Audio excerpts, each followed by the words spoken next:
Hello and welcome to the 8th module in the short course risk assessment for food safety. This module is about the 4th step in a risk assessment process, and it's called risk characterization.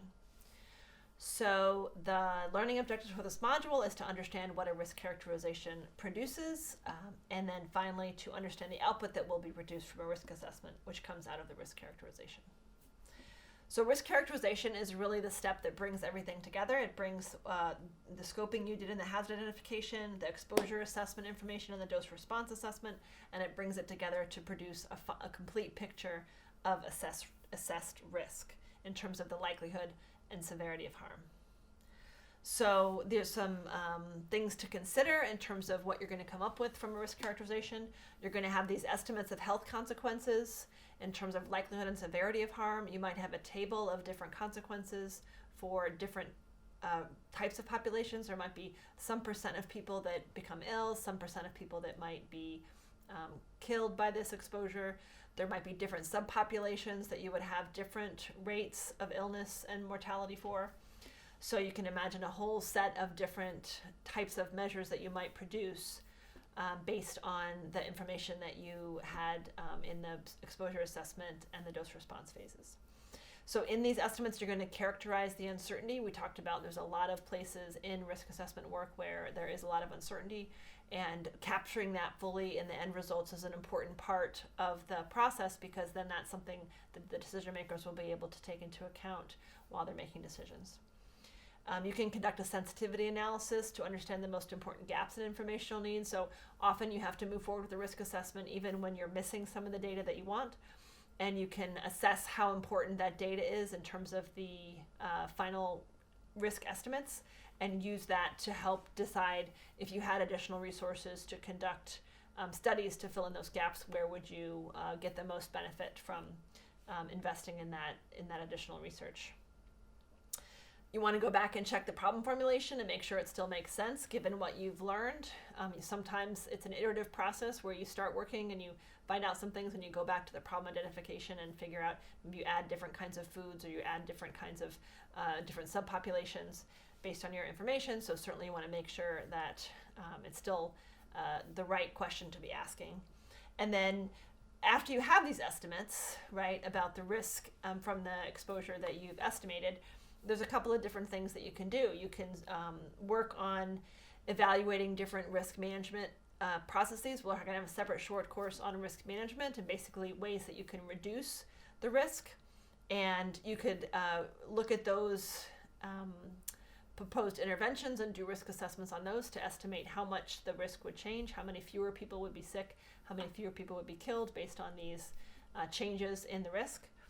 And then you could also conduct a decision analysis to evaluate these different alternatives. So if there's different alternatives for reducing risk or different alternatives for different kinds of foods to use, then you could use the decision analysis tools that we talked about in the risk-based decision-making course to compare those in terms of risk and some of the other factors that you care about, and of course taking into account uncertainty in those factors as well.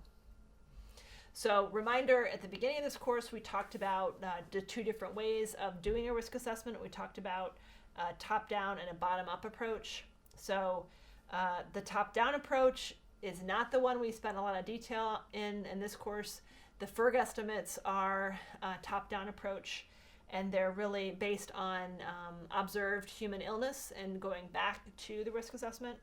Really, most of what we talked about here is a bottom-up approach, more forward and predictive. So taking the information you have on the amount of contamination in food and the amount of food people are eating, the dose response information, and using that to estimate risk. So this was the 4 steps to risk assessment are a bottom-up approach. So this, again, as we've talked about, follows a hazard from the farm where it's grown to the fork where it's consumed. It takes into account all the places where contamination might happen. As we've discussed, there's lots of data needs for this approach. We need data on levels of contamination at different points in the supply chain. This is when you're trying to figure out where the contamination is coming from. You need consumption data to find out how much people are eating.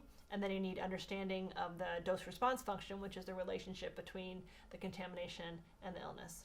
So the end result from this whole process is, as we talked about early on, an estimate of the likelihood and severity of harm from exposure to this particular food with this level of contamination.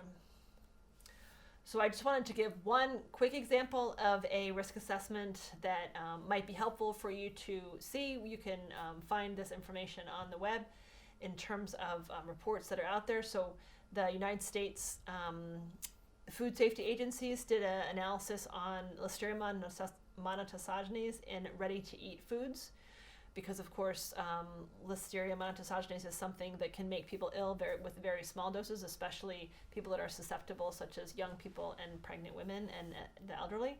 So having this pathogen in ready-to-eat foods is a huge risk in terms of potential negative outcomes. So this graph shows that Listeria contamination has been coming down over time, but that it hadn't come down enough. So they're still finding number of infections per million people was up around 8 infections per million in 1989, and it's come down to about 3. But we had some new legislation that required this to go down even further, and of course the goal would be to have no one exposed to this in ready-to-eat foods. So the decision was made to conduct a risk assessment in ready-to-eat foods. So the estimates at the time, this is from the top-down estimates, were that Listeria caused about 2,500 illnesses in the United States and 500 deaths. It does primarily affect neonates, which is the baby before it's born, elderly, and individuals with compromised immune systems. Pregnant women are very vulnerable to getting this. So again, we talked about different subpopulations that might be part of your risk assessment. So for this particular pathogen, you'd want to have pregnant women separated out because their dose response function is very different from other people in terms of their likelihood of getting sick and also the severity of the outcomes. So the research had shown that based on information we had, the common food sources were shown here: deli meat, hot dogs, and soft cheeses. And Salmonella or Listeria does grow at room temperature. And then there's these symptoms are shown here. So the risk assessment was conducted and went through the steps that we talked through. As I said, there's information at the website that you can find in terms of going into the details of this report. But they found out, they used retail contamination data that had been collected. They had consumption behavior data on deli, and they were able to estimate that 83% of those illnesses were associated with deli meats sliced at retail. So this is an important finding, because if we're trying to look at all the foods that have Listeria and trying to eliminate or reduce the risk, it's hard when we don't know, which foods are causing what level of contamination. So knowing that the vast majority of them are caused by deli meat sliced at retail can help you do a couple things, right? You can put in, so in the United States, for example, we recommend that pregnant women don't eat sliced deli meat, period. Just don't eat it. That's a risk mitigation strategy that helps to reduce the likelihood of them being harmed by that. Then there's also some additional estimates here that are based on the risk assessment, the estimated mean number of deaths, and when you look at the retail sliced deli versus prepackaged meat, there's a big difference there. So again, that's showing you that difference where the risk is, helping you make risk-based decisions. And then you also have a bullet about illnesses as well. So then the final results I want to share from the risk, these are, again, this is giving you an example of the kinds of things that a risk assessment can tell you about. So they were able to say that of the 4 categories of ready-to-eat deli meat that they looked at, most of the predicted deaths were attributed to products that didn't have a growth inhibitor. And so they were able to show that there's a significant impact of having the use of a growth inhibitor in the deli meat, which again is a risk management strategy that can be evaluated using analyses like this.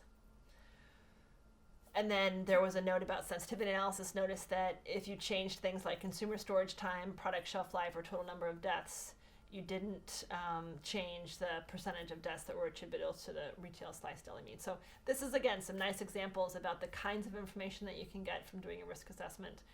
Again, depending on how your scope and how your exposure information is developed, these are the interesting questions that you might be able to answer. So I hope that this module has helped you understand the kind of information that a risk characterization can produce, and understand the output that can produce from a risk assessment overall. Thank you.